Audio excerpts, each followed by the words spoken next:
Olá, seja muito bem-vindo. Meu nome é Nina e hoje a gente vai falar de um dos assuntos mais difíceis que mais desesperam os alunos na hora de se preparar para o IELTS, que é o writing, né? Quem nunca teve dificuldade no writing é simplesmente porque nunca tentou escrever. É difícil mesmo, então eu já te adianto que se você tá tendo dificuldade, fica tranquilo, é normal. E no vídeo de hoje eu vou te ensinar a escrever um relatório. O relatório é o texto que você vai ter que escrever dentro da Task 1 do IELTS Academic. Então, se você vai fazer o General IELTS, esse vídeo não é para você. Na sua Task 1, você vai escrever uma letter, uma carta, que é um texto completamente diferente do que eu vou trazer hoje aqui para vocês.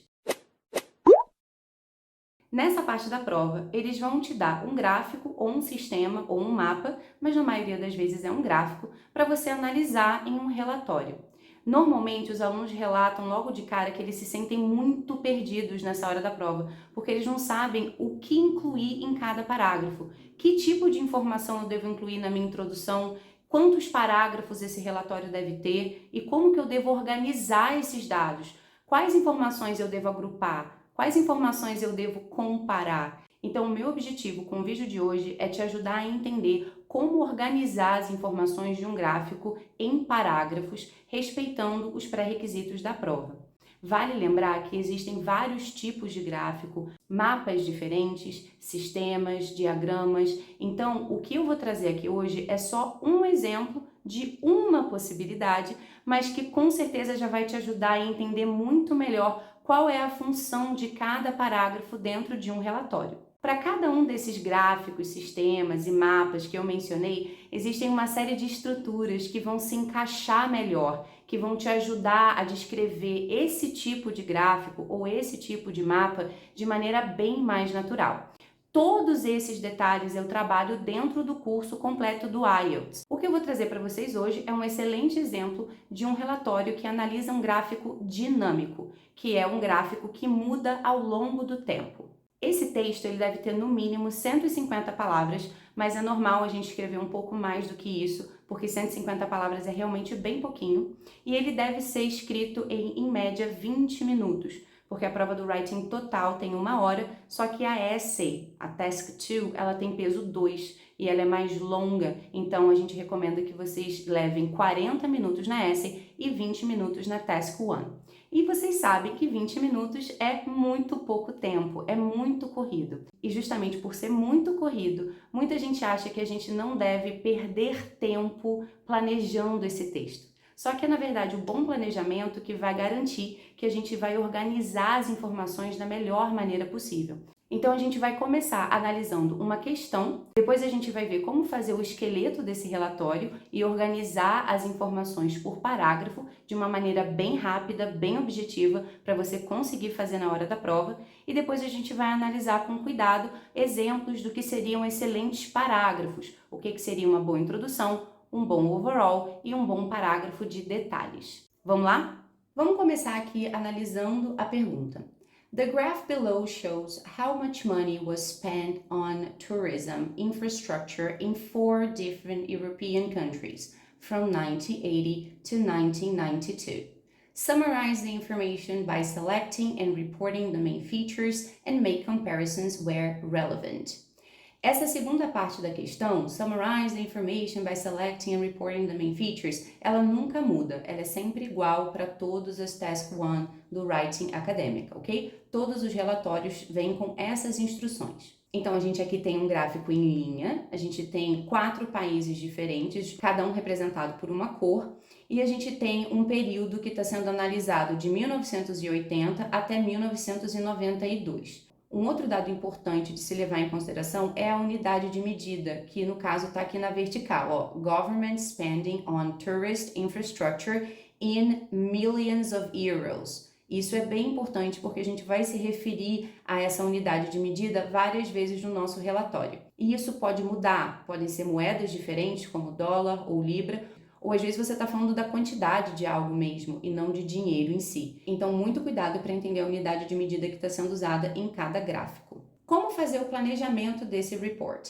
A linguagem que a gente usa no nosso esqueleto, ela deve ser bem simplificada. Vocês estão vendo aqui que eu estou usando letras para representar os países, tá vendo? O G para Germany, o S para Spain, UK. Isso vai me ajudar a escrever de maneira bem mais rápida, porque a gente tem só 20 minutos, lembra? Então é importante a gente fazer esse esqueleto em poucos minutos. É nesse momento que a gente vai entender e organizar que tipo de informação a gente vai incluir em cada parágrafo.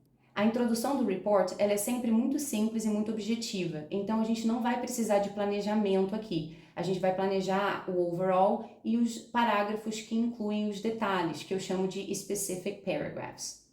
No overall, eu falo sobre os máximos e sobre os mínimos. Eu falo sobre os aumentos e sobre as quedas principais que eu consigo analisar nesse gráfico.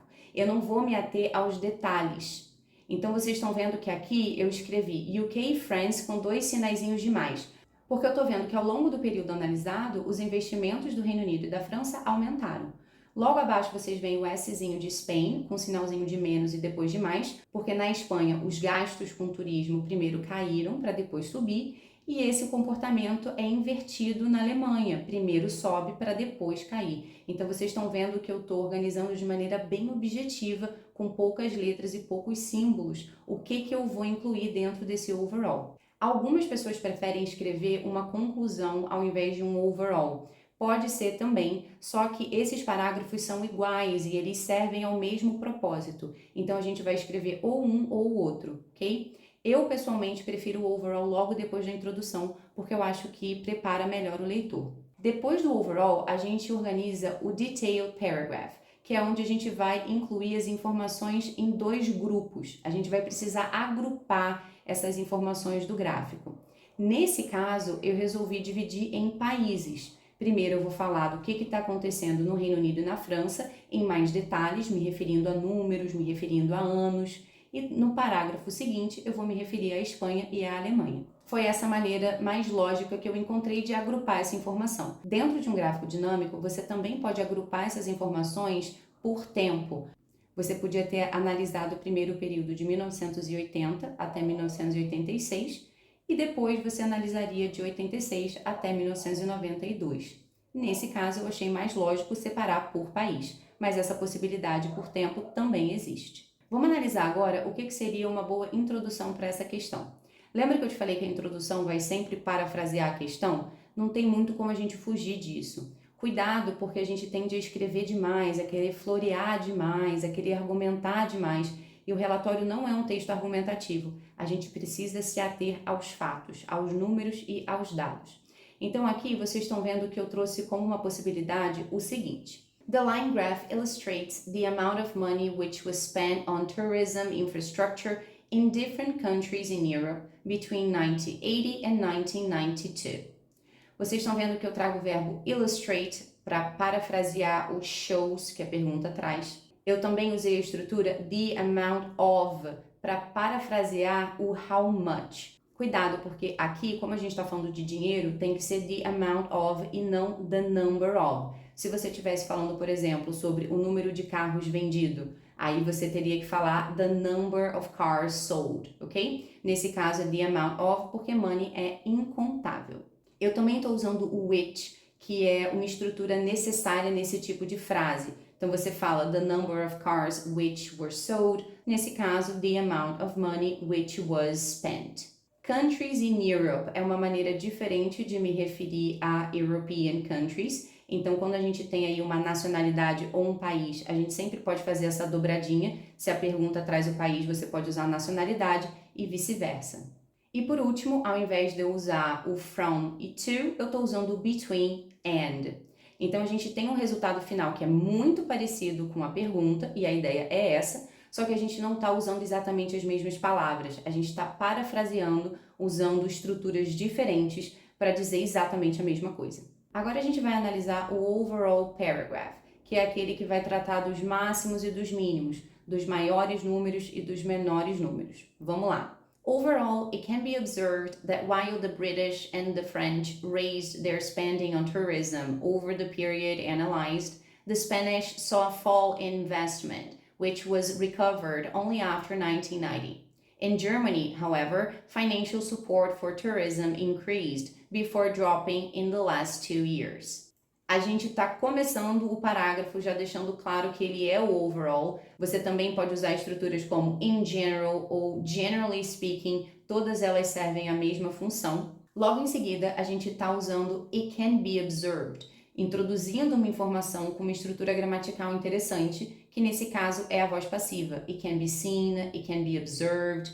E o while é uma conjunção que traz contraste, assim como whereas, although, even though. Então, todas elas são bem úteis quando a gente está descrevendo gráficos, principalmente os gráficos dinâmicos, porque eles trazem padrões diferentes que a gente inevitavelmente vai ter que comparar e contrastar dentro do nosso report. Mais para o final do parágrafo, vocês estão vendo que eu estou usando os verbos increased e dropping. Então, increase é uma maneira que eu tenho de parafrasear o raise, usado na primeira frase, e dropping está parafraseando o saw a fall, ou seja, diferentes maneiras de falar a mesma coisa. To raise, to increase, to see a fall, to drop. Então, eu consigo ter um parágrafo que está se referindo ao gráfico de uma maneira geral, expressando as principais mudanças que aconteceram ao longo do período, sem falar dos números em detalhes, que é o que a gente vai fazer a seguir. Esse é o specific paragraph em que eu estou descrevendo o Reino Unido e a França. Moving on to the UK and France, whereas the former started by spending approximately 58 million euros on tourism, the latter invested 1/3 of that. In addition, even though tourism investment grew in both nations, they reached the top together with the biggest amount of money spent in the sector in 1992 at 80 million euros. Quando eu começo o parágrafo com moving on to, eu estou deixando claro que a gente está trocando de assunto. Já a estrutura whereas é uma maneira diferente da gente trazer contraste, assim como while, however, although. The former e the latter é uma estrutura muito boa para evitar repetição desnecessária quando a gente mencionou duas coisas, nesse caso dois países, o Reino Unido e a França. Então, quando eu falo the former, eu estou me referindo ao Reino Unido, porque foi o primeiro que eu mencionei. E the latter se refere à França, que foi o segundo país que eu citei. Even though nada mais é do que mais uma estrutura que traz contraste. Elas são todas muito úteis, principalmente quando a gente está falando de um gráfico dinâmico. O nosso último parágrafo, então, vai ser aquele que trata da Alemanha e da Espanha em detalhes. Nesse exemplo, ele ficou assim. When it comes to Spain, their investments in tourist developments fell gradually during the first decade analyzed, from 60 to around 48 million euros. This figure then jumped back to 60 million by 1992. In contrast, the German spendings went up in the 80s, reaching 48 million in 1990 and dropping to about 40 million by the end of the period. When it comes to é mais uma estrutura que deixa claro que a gente está trocando de assunto. E quando eu uso during the first decade analyzed, eu estou usando uma estrutura diferente para me referir ao período, para me referir ao tempo. Falling nada mais é do que um sinônimo de drop ou see a fall, então é mais um verbo interessante para a gente praticar. In contrast é uma estrutura que eu uso para deixar claro que a informação que está vindo a seguir vai contrastar com a informação anterior. O phrasal verb went up é um sinônimo de increase e jumped. E quando eu uso in the 80s, é mais uma maneira diferente de me referir ao período, de me referir ao tempo. Então eu estou evitando assim a repetição desnecessária de me referir ao ano sempre da mesma maneira. Bom, como eu disse no início do vídeo, esse é apenas um exemplo do que seria uma excelente resposta para um relatório dinâmico. Existem vários outros tipos e várias outras estruturas que são muito importantes da gente estudar e praticar para conseguir desenvolver bem um relatório sobre um mapa, um relatório sobre um sistema ou um relatório sobre um gráfico estático, que é aquele gráfico que não muda ao longo do tempo. Todos esses detalhes a gente trabalha exaustivamente no meu curso do IELTS Express Course, então se você tiver interesse e precisar de mais apoio na preparação, manda uma mensagem, entre em contato com a gente. Se você gostou desse formato de vídeo, deixa o seu like, e se você quer mais um vídeo sobre writing, às vezes falando de um outro tipo de texto que pode cair dentro do IELTS, deixa aqui nos comentários. E até o próximo vídeo.